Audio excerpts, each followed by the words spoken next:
seminar. I'll start again. Hello, welcome to our quick fall seminar. We're very grateful to have Art Evans as our guest speaker today. He's going to be talking about lilies, particularly his favorites, Orient pets, some growing, some hybridizing, and some breeding of these beautiful lilies. And he's very fortunate in growing them in a warmer climate than we have up here. So he's much more successful. He's a longtime member of the North American Lily Society and has been the chair for the Research Trust for NALS. And he's also been for many years the unofficial photographer and video recorder of the NALS conventions and shows. Art is also a member of his local lily group, Ozark Regional Lily Society in Arkansas.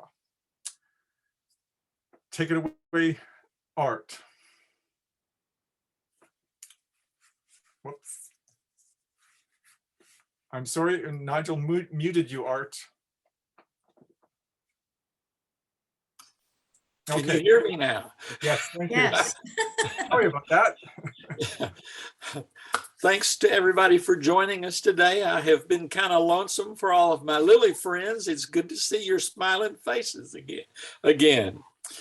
But the weather here is starting to be fall, and the leaves are falling, and I'm using the mulched lilies, mulched oak leaves on the lilies and everything else. So it's one of those busy seasons. I've had my elbows in the transfer case behind me, trying to rescue some embryos, and have modest success with that so far. I finished up the Gloriana crosses yesterday and got 100 or so from various crosses.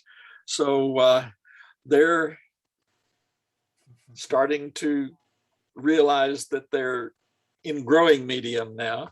And I am anxious to get through the rest of them.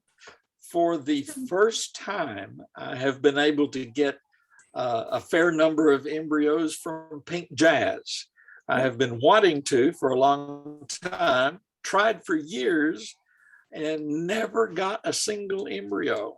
But some OTs are not fertile at first, but after a few years, they get some fertility. I don't know why. Johann Mach says the same thing about some of his, like Icelandic sunrise, was not fertile at all for over 7 years. But now it makes embryos. Can anybody tell me why that happens?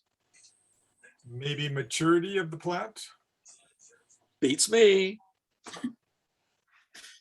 But Nigel has a slideshow and narration that I did for North Star, and it's still relevant. So anytime Nigel wants to start that, it takes close to an hour, and it catches you up on a lot of what I've been doing, mostly with the Griesbach seedlings that I inherited from him. So if you have any questions afterward, we'll have live question and answers afterward or before.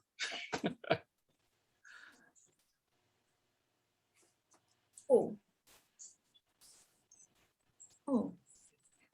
Welcome to my garden. That means daylight hours. There's no lock on the door. So welcome to May, June, July, August, and September in my garden, because that's when the lilies bloom. So let's go to the next. And this is what I do for artistic expression.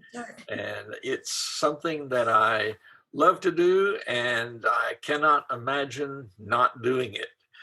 When I was little, I always swore that if I ever got a chance to settle down in one place, I would never move again. Moved into this house on the 26th of March, 1972. So far, so good. Yes. Well, sometimes it does seem like a jungle out there. Uh, Cheek to jowl, and sometimes I have to fight my way through. Those are tomatoes in the background, by the way. I like big lilies. I hate those squatty little potters. They are such a waste.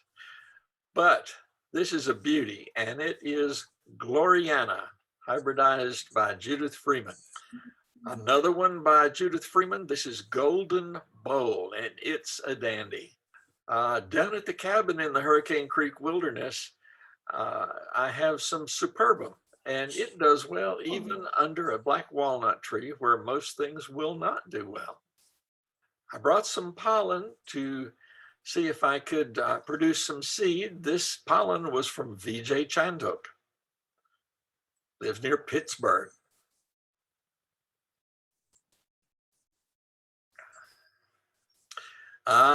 This is a new beauty that really has stolen the hearts of a lot of people. This is a hybrid between Nepalense, which, guess where it lives, and an oriental lily. And then this is the second generation.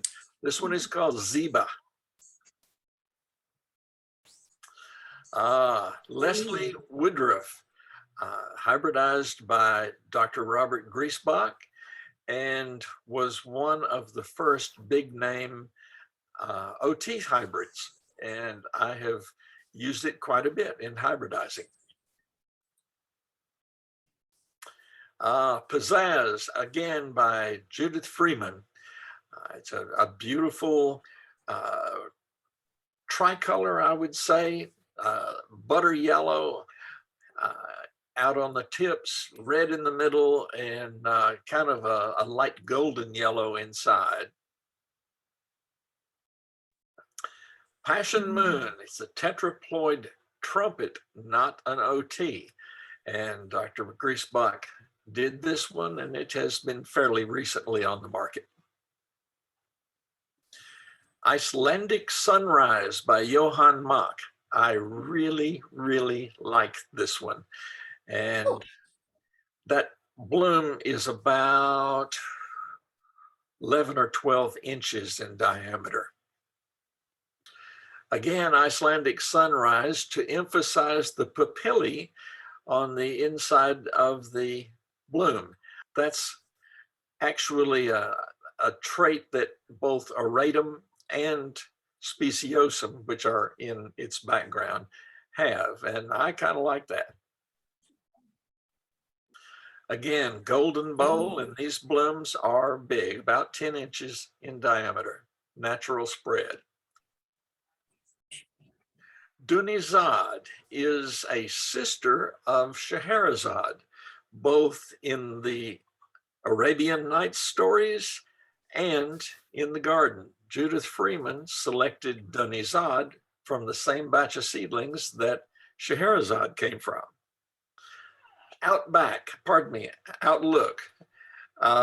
This is one that was of Dutch origin, I believe, but it's a very good performer in the garden.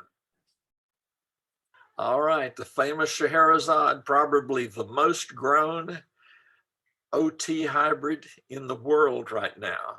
Judith Freeman did this, and I think Thunderbolt is one of its ancestors. That's where it gets the yellow around the edges. All right, this one you may and may not recognize, but this is one of my seedlings, which I call Crowbird, named for my wife. And this won Best of Show at your 2003 International Lily Show. Another sister seedling of Scheherazade, this one is Saraband. And both Saraband and Dunizad are more fertile than Scheherazade. I've never gotten an embryo to any size at all from Scheherazade, but these two produce almost normal seeds. Here we go with Icelandic Sunrise again. That's mostly just for size. but it is huge and it will stop traffic, I guarantee. All right, this is a new color form in tetraploid trumpets. Dr. Griesbach called these his pink picotees because even though most trumpets will have some pink on the reverse, it has been very hard to get pink on the front of the pedals. Oops, how did that get in there? I collected seeds in the Loita Hills of this Gloriosa Rothschildiana, brought them home and grew them for many years.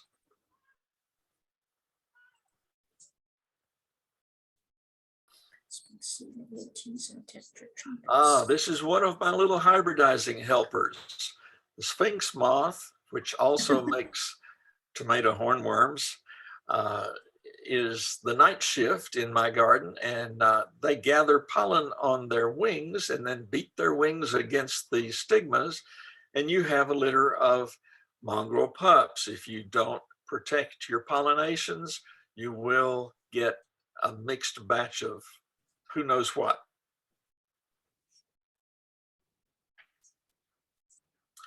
And this is the same bloom, but notice the yellow edge, the yellow picotee on this bloom. It's also ruffled, which was one of his goals. So I'll try to emphasize that in the next generation.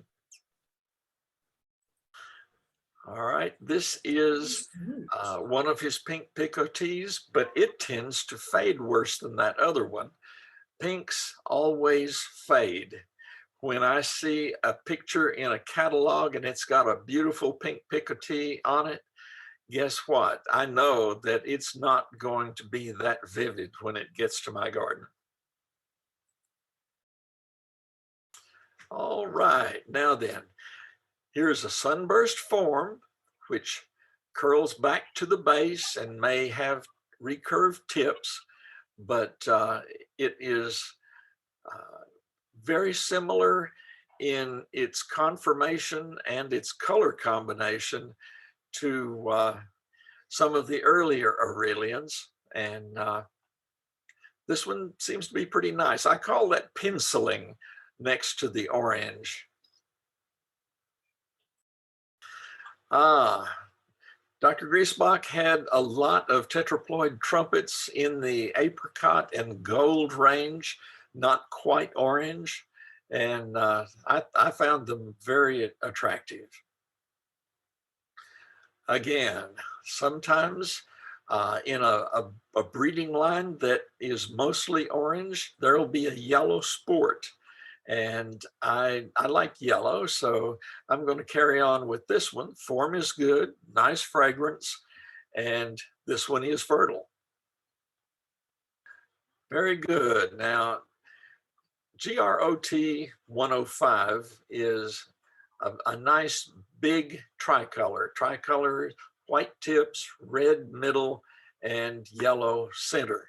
And it's more stylish than some, so I'll see if I can cross it with something that has a little broader petals, and it might be nice.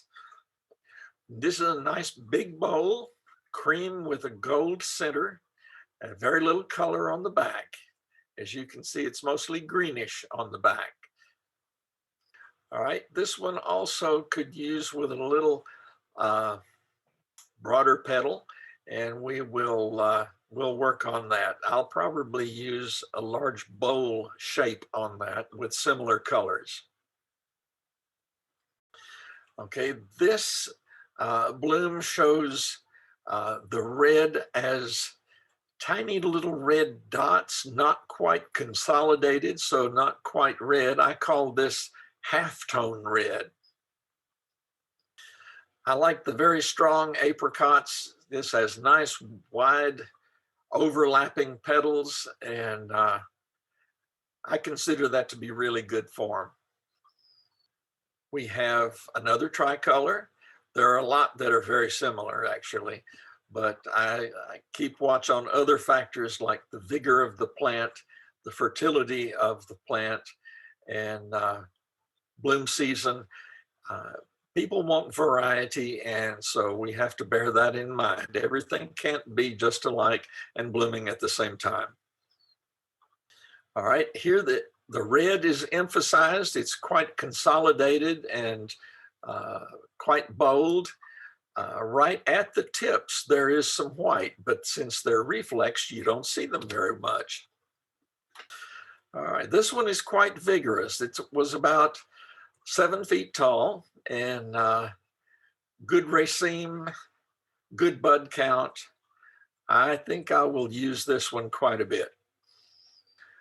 Okay, we have a bowl shape with curly petals here, and I kind of like the novelty of the curly petals, and it has very broad petals, so this one would be a good breeder and combine well with perhaps either whites or yellows or oranges. I think this would be a good partner for quite a few different lilies. Again, we have a slightly down-facing bowl with recurved tips, a nice combination of white and Henry I orange. Similar bloom, not quite the same, but it is also has a nice big raceme. I like a lot of buds. My high performers, I like for them to stay in bloom for at least 2 to 3 weeks. Again, another tricolor. He really liked his tricolors. And again, you see the half-tone red in the middle. It's not dark red, but it's from a distance, it's almost dark pink. I call this one Big Curly.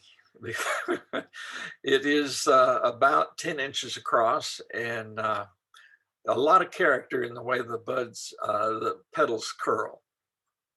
Again, deep consolidated dark red, and it starts out as a bowl in the middle and then arches out almost flat, and then the tips recurve. So it's showing parentage from speciosum in that.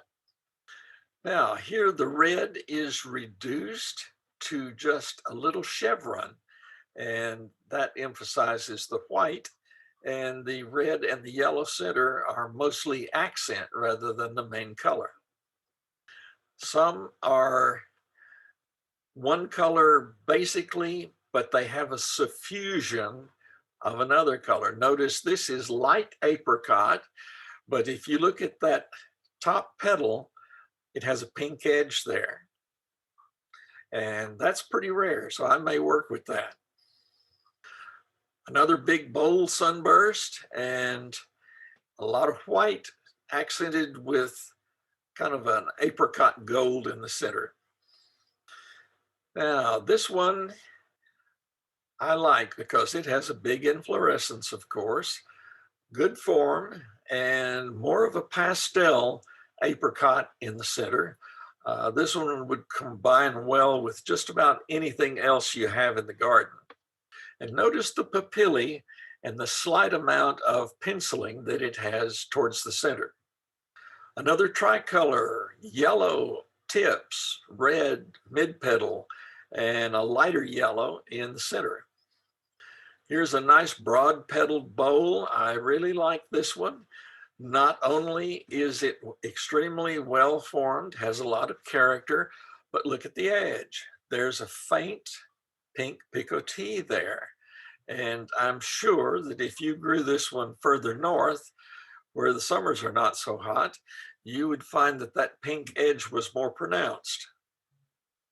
Nice yellow sunburst. There are quite a few on the market now that are yellow and have the sunburst shape, but this one has a stiff stem and all the others have to be staked. I like orange with a pink suffusion here that you can see mostly on the tepals rather than the sepals.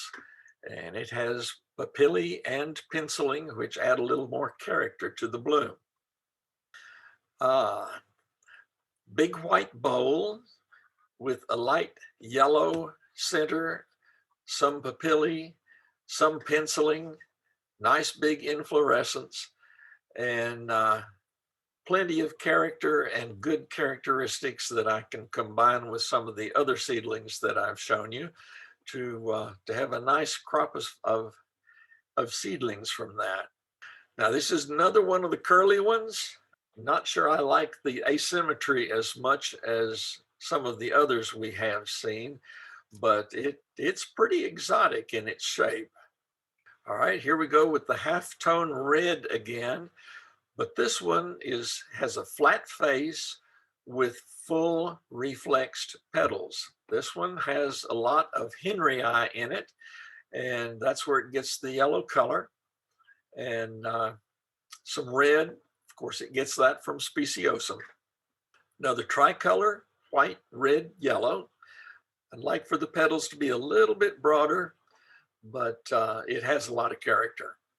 Nice yellow bowl with recurved tips. A big stem of this is pretty impressive.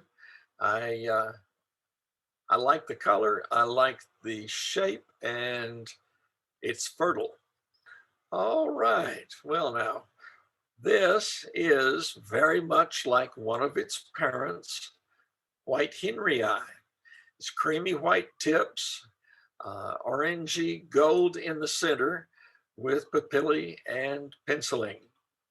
I think this may be my favorite of Dr. Griesbach's tricolors because it has a big, ruffly bloom with artistically curved tips. I think this has enough character that it's worth breeding with. Now, this is the white Henryi, actually a parent of the one that we were previously looking at. And this was bred back in the 40s, and it's still with us. That means it is just about immune to every malady that's known to lilies. And that's good from a breeding standpoint, but because it can pass on those characteristics. All right, some years ago, I saw a stem of beautiful Victoria at a show, and I thought, wow, that's really something. I need to get that and test it out in my garden. Well, this comes from Eastern Europe. A breeder there was concentrating on papillae, and I got several that were heavy on papillae. Unfortunately, most of them were light on persistence, but beautiful Victoria has done quite well for me, and it's fertile, and it contributes to a very large inflorescence with long pedicels. Okay, this is straight Lilium Henryi. It was discovered in the Yichang Gorge in China, growing out of a crack in a rock face. Now, lilies obviously don't have to have a perfect environment to prosper. Henryi definitely had a challenging environment for it to evolve in, and it has contributed all of our Aurelians. Aurelians are a hybrid between a trumpet and Henryi. And it's really been a treasure trove for hybridizers. Now, very, very rarely, there will be a yellow sport of Lilium Henryi. And we call it Henryi citrinum. And this is the named variety, Ypsilanti, named for a town in Michigan. And I have not been able to get many yellows from it, even when bred to a yellow. But I'm still working on it because we need more Henryi to make stronger Aurelian hybrids. Okay, this is another Henryi citrinum. This variety is called Beaverton. You'll notice it is almost yellow with just a little bit of apricot in it. Beaverton is a town in Oregon, and that's where this one came from. But these yellow sports are so rare, everybody wants them. This is one of the most stylish, delicate Aurelians that I know of. It's called Pink Elegance, got it from Calvin Helsley. I don't know where he got it, but it's quite vigorous. When I dug this clump, there were about 8 stems and about 15 bulbs that were blooming size. And it had only been there about 3 or 4 years. So it's vigorous. Okay, Serena Green I got from Calvin Helsley, and he got it from a lady up in the Northeast, I think. But it is a short Aurelian. Gets about 4 feet tall. You never have to stake it. I hate staking lilies. Sometimes I have to because stems get so big and so heavily laden with buds that any wind at all will knock them over. But Serena Green, never. Okay, Zvoranka, another Eastern European hybridizer. And this one opens in a classic sunburst form, a rich Henryi orange, fertile as a sewer rat. And I have some seed from this in the seed exchange. Okay, this was possibly a sister seedling of Zvoranka. This one is Zlilanka, and it is a mix of yellow and pale apricot. And again, very vigorous, heavy bloomer, big raceme, and stiff stem. I'm so glad that he paid attention to breeding for stiff stems. Okay, now then, beautiful Victoria, you remember, has a light orange center, and I crossed it with Henryi citrinum Beaverton, which is almost yellow, but not quite. But guess what? This one turned out to be yellow. And I like those whiskers and the penciling, so this one I'll keep around. Again, beautiful Victoria by White Henryi. Now this orange center, of course, came from White Henryi, and it got its orange from Lilium Henryi.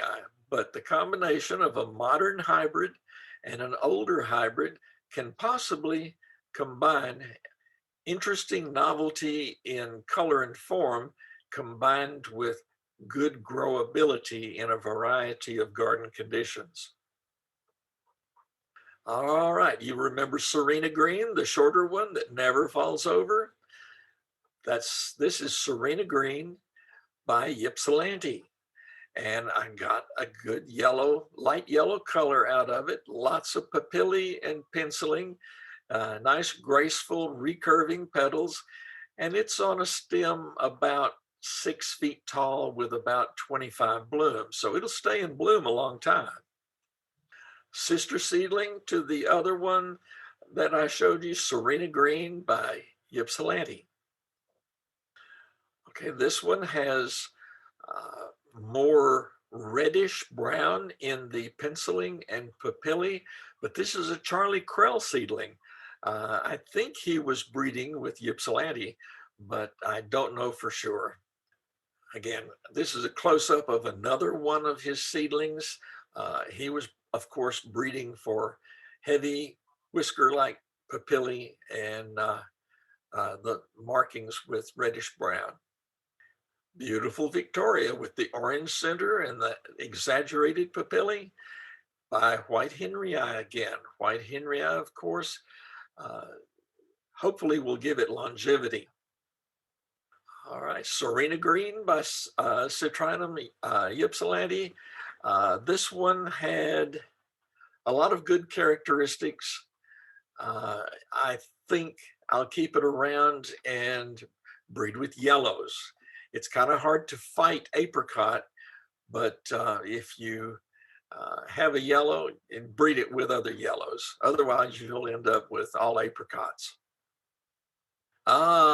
This is a new one called Purple Marble. You notice it has a very unusual lavender purple color and those tiny little specks of darker color. Those tiny little specks are instantly recognizable as coming from Lilium lankongensi from India. And the purple occasionally occurs when you cross something onto Lilium longiflorum, the Easter lily. So this is an Easter lily hybrid combined with a Himalayan lily, which lends those little tiny spreckles, they call them. Okay, now isn't this exotic? This is heartstrings, but the blotchy color is because the aphids have transmitted the color breaking virus to this plant. Now, I don't usually spray for aphids because if something is susceptible to viruses, I want to know about it before I invest very much breeding time with it. So I would not breed with heartstrings because it's susceptible to color breaking virus. This is a new kind of hybrid that is a mix of the Asiatic lilies and the Oriental lilies. They call them AOs. Asiatic, O is for the Oriental, but the Dutch are bad about trying to confuse amateur hybridizers. Guess what? The Oriental was the female parent and they used Asiatic pollen on it. That's usually the way that the cross will work. If you try it the other way, it usually doesn't work. So we have Asiatic looking blooms, but with some red from the Orientals. November Rain, it's a kind of a reddish pink color and nice broad petals, performs well. Unfortunately, it's quite delicious to the short-tailed voles that I have in the garden, and they have wiped me out a couple of times of this variety. All right, Viva la Vida. This was the most vigorous OAA that I have had in the garden. I think it's going to be good enough that I'll try to use tetraploid Asiatic pollen on it and see what I can come up with. It's very likely that it will be a little bit fertile with pollen from tetra Asiatics. And if I get anything, it'll be an OAAA. Pearl White, this is one of Dr. Griesbach's varieties. It has a nice inflorescence, almost clean white. He calls these his ivories rather than whites. I think the Dutch named it because it was almost white, but Dr. Griesbach called them ivory. All right, another of Dr. Griesbach's Pearl series was his Pearl Jessica, and it can produce a large stem with just a very imposing presentation. And I think I will use this with one of my tetra Asiatics, which has a similar color combination. All right, now then, this is Covet from Sue Call. Sue sent me this saying, I've had this for a while and I'm not sure whether it's tetraploid or not. What do you think? Well, look at the stigma. If you see the stigma and it's as big as your thumb, it's probably a tetraploid. Diploids have small stigmas, and it's fertile, and I sent some seed from this to the seed exchange. Yes, Pearl Sophie, and this is another almost clean white. Form is better. The 1B orientation is very pleasant, and I think this one is worth breeding with also. Jaguar. I think this is a Dutch hybrid, but Calvin Helsley exhibited this at our Ozark Regional Show, and I thought, that's pretty big stigma and has wonderful leathery leaves. I took a leathery leaf to the window and used my little 50 power pocket microscope to measure the stomates on the underside of the leaf. Sure enough, it is tetraploid, and I'm using it with Dr. Griesbach's best tetraploid yet, oranges. Now then, Brian Bergman of Toronto bred this one, Peaches on Chocolate, and it's a nice light yellow with pinkish tips. It can make a big stem, 20 blooms or more, and it's a fertile tetraploid. See the size of that stigma? All right, now then, Rosella's Dream, I didn't know whether it was tetraploid or not. Warren Summers bred it. It's now in commerce. And notice that that white on the mid petal, that's pure white. That's not an ivory. So if you tore the petal at an angle, the inside of the petal would be white. It would not be apricot or some other color. Getting a pure white depends on breeding with not just the lightest blooms that you can find, but also something that actually has a clean white color. And you can put any other kind of color, especially pinks and reds, on top of that white, and they will just pop with clean color. Now, this is an oldie, but it's still one of my favorites. This is Corsage. It was bred, I think, by Oregon Bulb Farms back in the perhaps 60s. And you'll notice that it's pollenless, which florists like. And look at the size of that stigma. I thought, they didn't have tetraploids back then.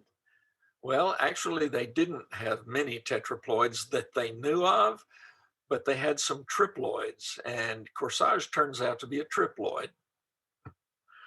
All right, this is another old pink, but it's still very vigorous. This is Pink Giant, and a lot of spots, which I'm not crazy about, but I do like the strength and growability of the plant and the fact that it has pink color overlaid over that very slightly apricot interior color. Way back when, I had a bunch of unbloomed seedlings from tetraploid crosses, and I sent a batch of them up to Wilbert Ronald at Portage La Prairie, Manitoba, and just thought, grow these out and see what they look like. So he did, and he decided that it was worth introducing. There wasn't anything quite like it, even though it looks a lot like the old-fashioned tiger lily. But anyway, it's another one that is a hybrid between a triploid, and I used tetraploid pollen on it. So both of these came from East Germany, and I think the bloodlines are strong, but it's going to take some work to get away from that tigrinum red-orange color. All right. Now, Judith Freeman's daughter, Catherine, bred this really dark red Asiatic. It's a tetraploid, and she called it Captain Kidd.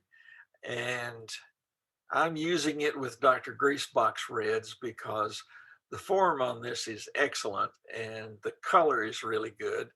And coming from different lines, I hope to be able to combine the best qualities of both lines. See that frosty white nectary? Most of Dr. Griesbach's don't have that, but I think it's kind of attractive. Okay, here's another one that I bought not knowing anything about it, and it's Easy Waltz.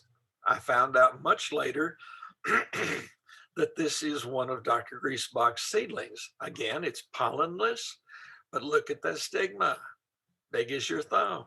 Turns out, yes, it is a tetraploid, or at least triploid. Since it has no pollen, you can't try the reverse cross and see if it works. If it were a tetraploid, then it would make seed with another tetraploid, but this is probably a triploid. Pearl Caroline, another one of Dr. Griesbach's Asiatics, brilliant, brilliant orange, flowers that face slightly upward. Most of his are straight out, which is the orientation that he liked best. I like most orientations, but this is a high performer. It keeps getting better every year. Now, oranges are not everybody's favorite color, but there should be some orange in every garden. Okay, now then, in the bulbs that I inherited from Dr. Griesbach, GRAS, that's Griesbach tetra asiatic number 125, has a nice creamy yellow base with pinkish tips. In your garden, it probably would be a richer pink. All right, this is one of my seedlings. It is one of the taller ones. It runs about 5 feet tall with a big inflorescence and nice color, not exceptional color. But this is what I got when I put a tetraploid yellow on tetra nutmegger. Nutmegger is yellow. It shouldn't have any apricot genes in it. So I don't know where the apricot came from, but sometimes, like Judith Freeman has always said, sometimes the lilies don't read the book. So if you get odd things like this, you can think, well, either the lilies didn't read the book or I had a hybridizing helper that got there before I did. Yes, this is another one of my seedlings. It's AEAS 106. I'm kind of fond of this one because it's one of my extra large size. It will go at least 8 inches across natural spread, has a nice inflorescence. Of course, the bigger the bloom, the fewer blooms you're going to have. It's just part of the logistics of getting nutrients into such a big bloom. But it is quite fertile, and I have sent some seed from this one to the seed exchange, and I'll use this one with other pastels and breed for more pastels. A little shorter petal, little broader petal, but 107 is very stylish, and I think I like this one pretty well. All right, now this one, I didn't get the number on it, but I have tentatively named it for my grandmother, Eula Ray.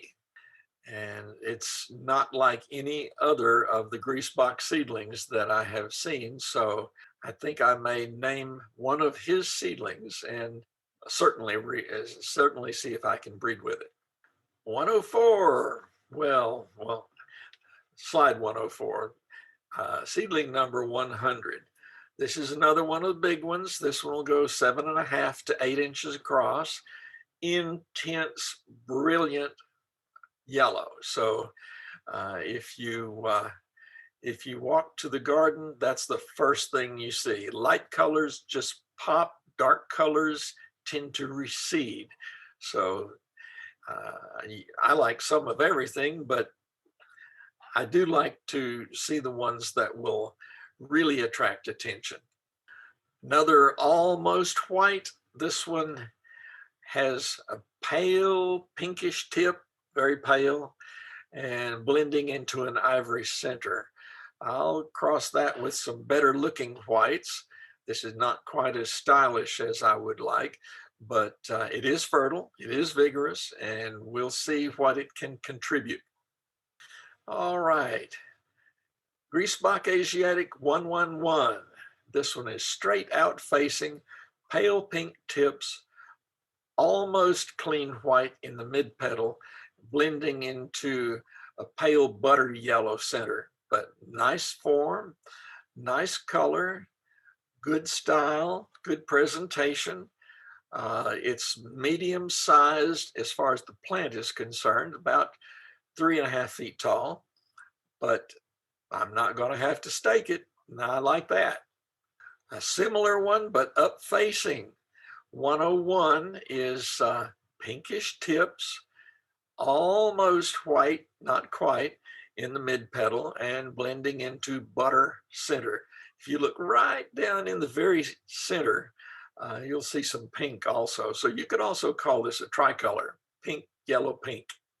All right, now One of my favorites from the ones that I got from Dr. Griesbach's is this 142, and it has rich pink, which does not fade, tips blending into a pale apricot center. And several stems of this have been in the 30 bud range. So it makes a big show and stays in bloom for a long time. And this, I think, is another one of 142. It's a little overexposed. I'm sorry about that. But I was trying to emphasize the long inflorescence should have been a vertical. All right. Now this one has been very attractive in its first year. I like the form, I like the colors, but look carefully in the pink and you'll see some clumping of pink color. This one may have color breaking virus. If it does, I will not breed with it. I will compost it. This one is a very interesting red. Now it's red on top of a pale apricot interior color, but the very surface is really shiny. It is almost reflective. It is so shiny. And that's something that I would like to see in other reds. The shininess is unique. That's the only one I have with that element of shine to it. Okay, this is a pink apricot blend, broad petal, and the first 2 years I had it in bloom, it was just fantastic. But it's starting to decline a little bit. And look at the pink, it's not uniform. I think this one is starting to get color breaking virus. All right, now this one is an unusual color. It's just enough red overlay and yellow interior petal company color, and there's a little pink in there. The total effect is rather copper colored, which is interesting. I have 2 coppers in the whole lot, and I have crossed them and sent the seed to the seed exchange. Another one without a number. This one just bloomed at full size this past summer, and I think I will give it a number. Notice it has very pale pink tips, and mid petal is almost white, and center is pale yellow. But it has a nice inflorescence, nice form and color. I think we'll use this one as a parent. Okay, the apricots. There were quite a few apricots, and apricot is just about my favorite color. So I'll definitely use the better apricots in hybridizing for both other colors and blends. I like blends. Okay, but there are many shades of apricot, and this is pale apricot in the center. And when it first opens, it's apricot all the way out to the tips, but those tips fade, making almost white. And guess what? You have a bicolor. Now, this is a pure white. If you look really carefully, you'll see just a teeny bit of yellow towards the center, but the rest of the petal is actually white. And that's what we need if we're going to have clean pinks and reds. We need to have a white interior petal color, and then we put other colors on top of that.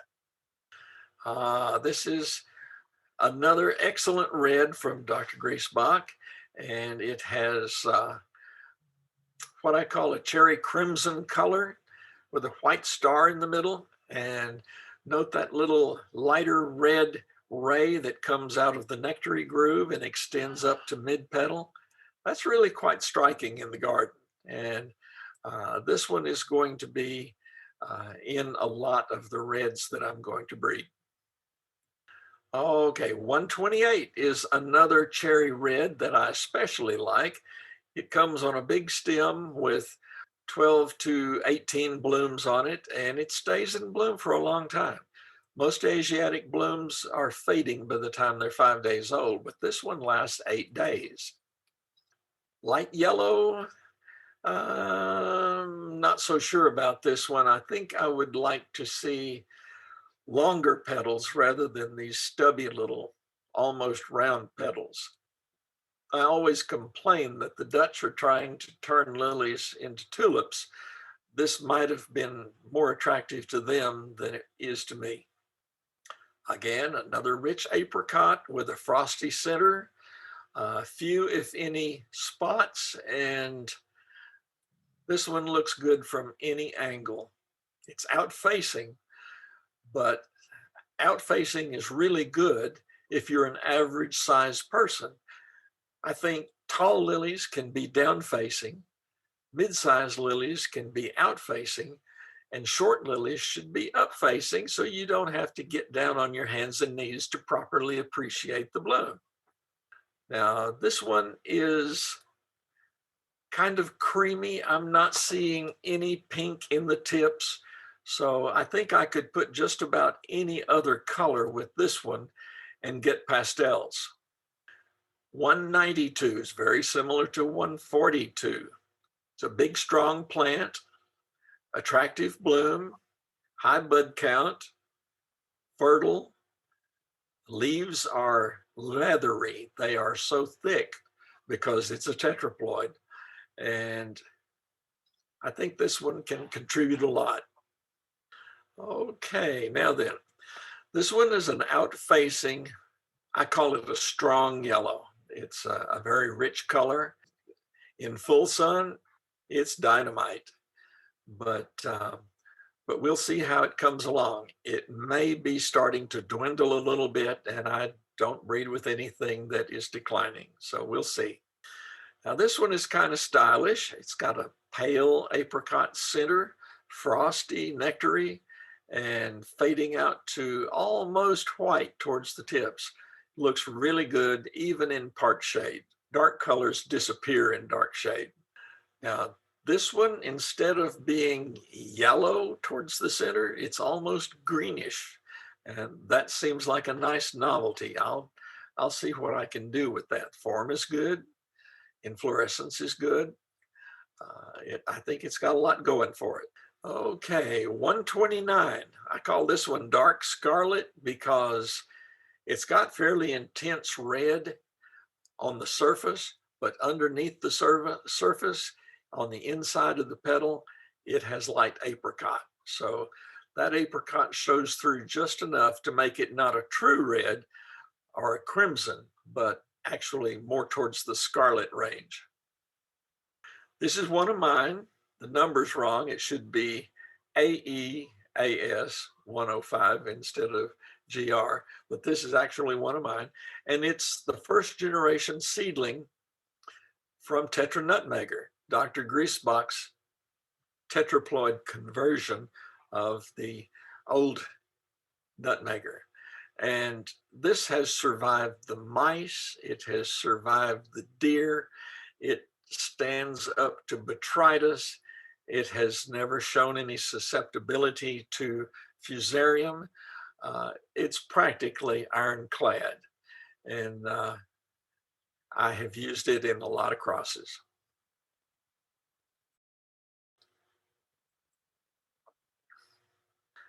Aha, you may know some of these people. Larry and his wife and Jocelyn and everybody came there to be happy. Nobody came there to get in a hissy fit with anybody. This is what I really like about North American Lily Society. The same group of people come to the international shows every year. And since 1987, guess what? A lot of them are a lot like family in the best sense of the word. And you know the officers very well. And on the right is Stephanie Sims, our executive director.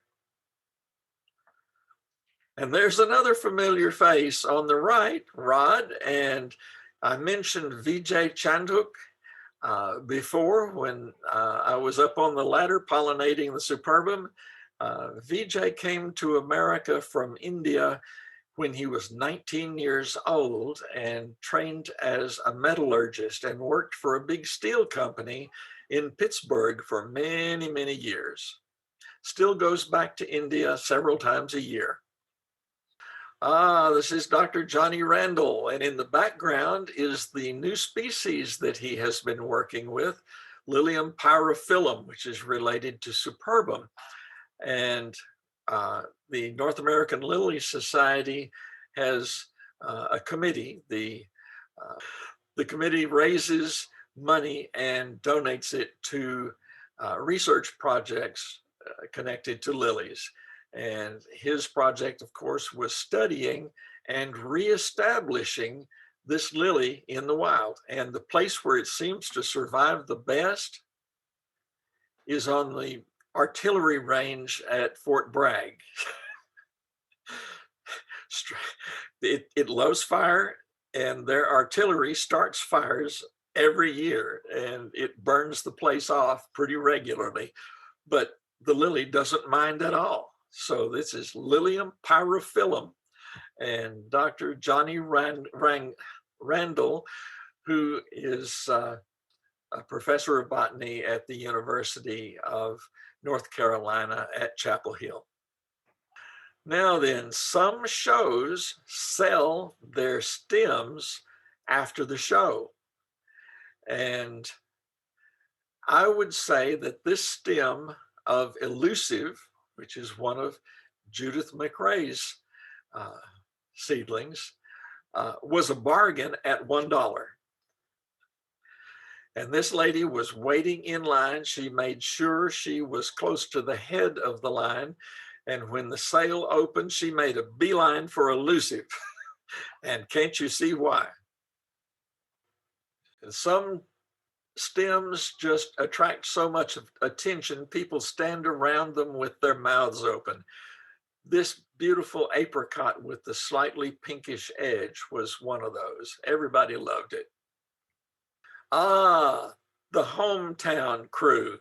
This is the North American Lily Society. We always have a potluck after we have our meetings. So our president, Susan Sims Giddens, is on the right here. And fortunately, we have a number of good cooks in our group. But they're enthusiastic and we have a good time. Yes, indeed, doing the deed.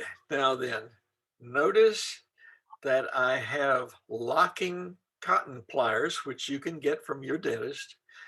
And I'm using that to securely hold an anther full of pollen, dabbing it gently on the stigma. And right at hand is the foil cap that I'll put on it immediately after I pollinate it. Now, you must protect your crosses. Otherwise, you will never know who the daddy is, because all those little hybridizer helpers will do the job for you. Now, this is my seedling, Lady Liberty, which showed very well at your international show in 2003. I have a picture of that later. But this is just how we do the thing, and it's a little dab, cover the whole stigma with pollen, put the foil cap on it, and eventually the style will fall off, and by that time there's no problem with your little helpers. Now then, one of my heroes, Eddie McRae. I was on my way to Holland to visit with some of the well-known professional lily hybridizers, and I had a bunch of caps made up. And I gave one to Eddie, and I got a bunch of his books, How to Grow Lilies, and took them with me and gave each one of the professional hybridizers one of Eddie's books, signed, of course, and everybody knows Eddie. And the cap says, "Have pollen, will hybridize." The joke was not lost on the Dutch. They just laughed and laughed. Ah, yes. Dr. Bob Griesbach in his natural habitat. This is his breeding garden in Delavan, Wisconsin. And this is one of his tricolors. And this is an apricot, red apricot, which is pretty unusual. And I said, Bob, stand next to one of these that you're kind of proud of. So he ran for that one. And it is a fine looking lily. Another one of my heroes, Laverne Fryman. He was a county agent in Bellingham, Washington for many, many years. And hybridizing lilies was his hobby. We visited his garden when we came to Portland for the international show one year, and had a great time visiting with him and his wife in Bellingham. And this is a ringer for my favorite of his tetraploid Black Beauty hybrids, which is now sold as Miss Feya, F-E-Y-A. But it was actually named here in the United States and named Laverne Fryman. Well, how about that? This is Crowbird. Crowbird won Best in Show, the Isabella Preston Trophy at your show in 2003. And I was really proud of that. And this was the one I was perhaps proudest of, and I thought it would do well in the show. But when they said that it had won the Hornback Award, that made me very, very happy, because that is the award for greatest advance in hybridizing. And this is Lady Liberty. And I had a big problem transferring Crowbird and Lady Liberty on the airplane up to Minneapolis, but I worked at it, and I folded one pedicel on the top of this stem, but everything else was undamaged. Lady Liberty had 54 blooms and buds, and it also won the award for having the most buds in the show. Okay, well, this is the Isabella Preston Award, and the lily behind us is Iowa Gold, one of the best performing tall, big trumpet lilies that I have had. And I hope that its genes are still lurking in everybody's gardens, because it's a dandy. Ooh, I hope you don't have these in your garden, because they will strip a lily stalk of flowers, buds, leaves, stems. They won't leave anything. They're not down here yet, and I don't know whether you have them or not, but I understand 7 works on them pretty well. Well, thank you for your kind attention. I hope that you have enjoyed the lilies as much as I have. It is pretty much the main part of my life now that I am retired, and I hope to be able to pass the seed that I produce on to you, because your society has the best growers I know of. So charge ahead.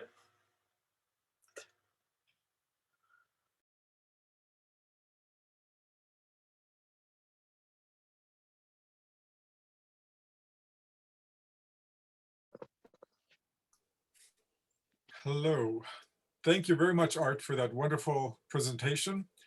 There are a few questions in the chat. One of the questions was, what seedlings have you got from Leslie Woodruff? Very little, actually. There are similar clones which are more fertile. I have gotten a few embryos from Leslie Woodruff. Other people have gotten more from it than I have, but they tend to be very similar to Leslie Woodruff. So using a drastically different color might dilute the dominance of the colors that Leslie Woodruff has.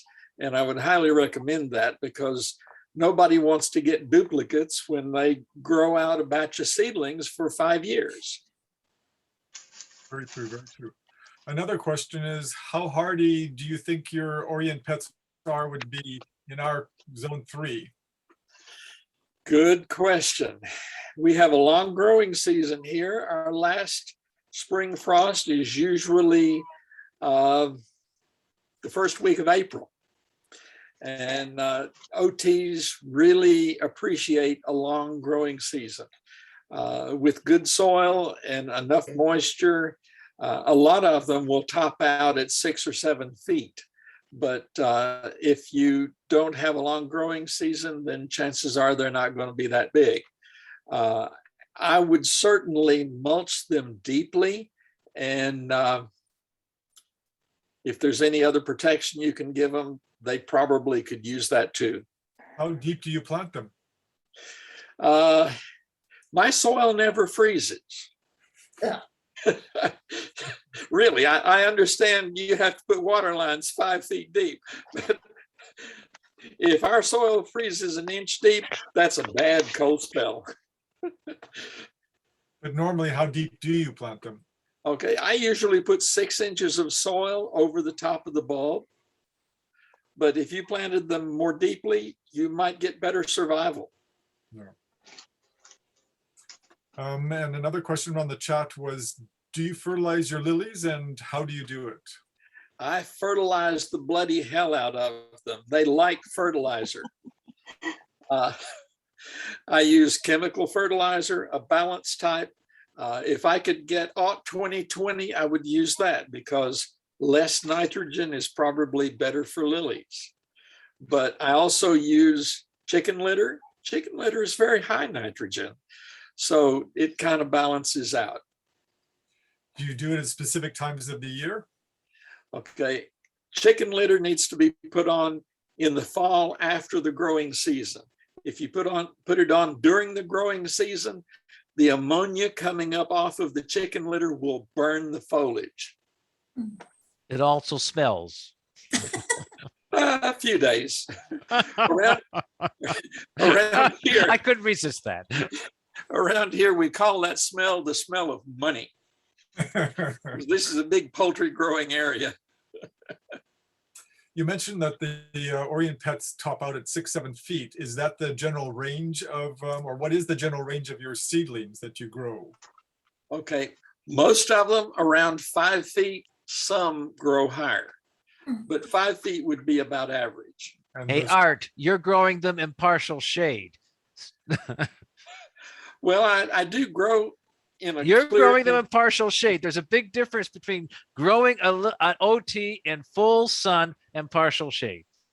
Well, what can I say? I live in a clearing in a forest. Okay. And so they get sun from about 9 in the morning till about 3 in the afternoon. Before and after, it's a little shady.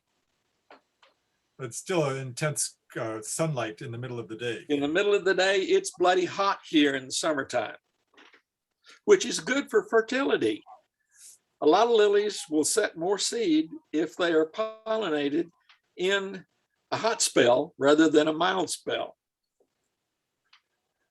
For your hybridizing, when you produce the seed, do you rescue all the embryos or do you go plant the seed as well into the ground or pot? Okay. It depends on the type of lily and the history I have had with its fertility. If it's not very fertile and it makes embryos but not normal seed, I go ahead and do the embryo cultures. But if I have a history of it making normal or semi-normal seed, I just dry them because it's too much trouble to do embryo culture if it's not needed. Yeah. Does anybody else have any questions for Art?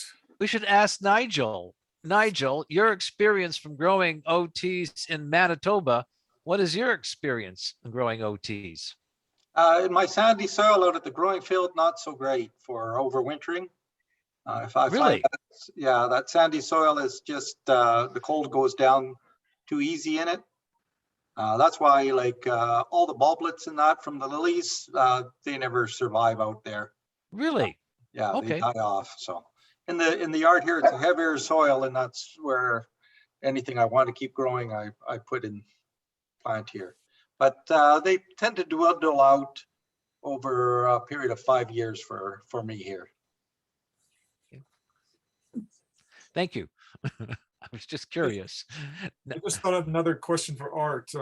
How long from the time you plant your seed till you get your first bloom for your hybrids, your Orient pet?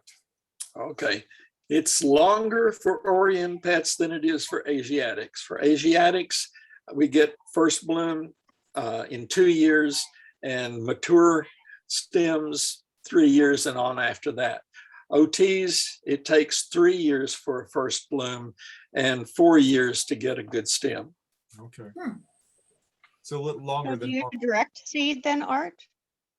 No, I put all of my seeds in 1 gallon pots, usually about 10 or 15 seeds per pot, and grow them in pots the first year. Then that fall, I will take out the most vigorous bulbs and plant them out. Thank you. Have you ever registered any of your lilies? I have not registered any. Nigel is growing Nutcracker, which they selected, and Is registered. it is registered. Good, good, good. Well, I have a registered lily then. I had some But, nice bulbs this fall, came out of the field of Nutcracker, so I hope to list it on the internet next spring again. It performed really good this Good. year. Well, its parents were, let me see, there was an East German triploid and tetra nutmegger. So that's where the nut comes from in Nutcracker. And anything with a parent of Nutcracker and nutmegger is going to be a really vigorous garden lily. So I don't think you could kill it with a stick. Hey, Leanne, do not ever directly sow lily seeds. No, Well, unless you want one seedling out of 10,000 and a fluke situation, then you can direct sow. thanks. Well, direct sowing also means you're going to be on your hands and knees, finger Weeding. picking grass and weeds out from around the seedlings. Okay, got it. Anybody else have some questions for Art?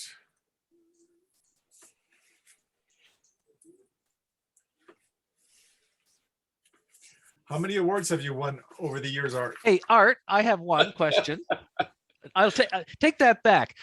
Now, Minnesota, you said Lady Liberty was the Hornback Award.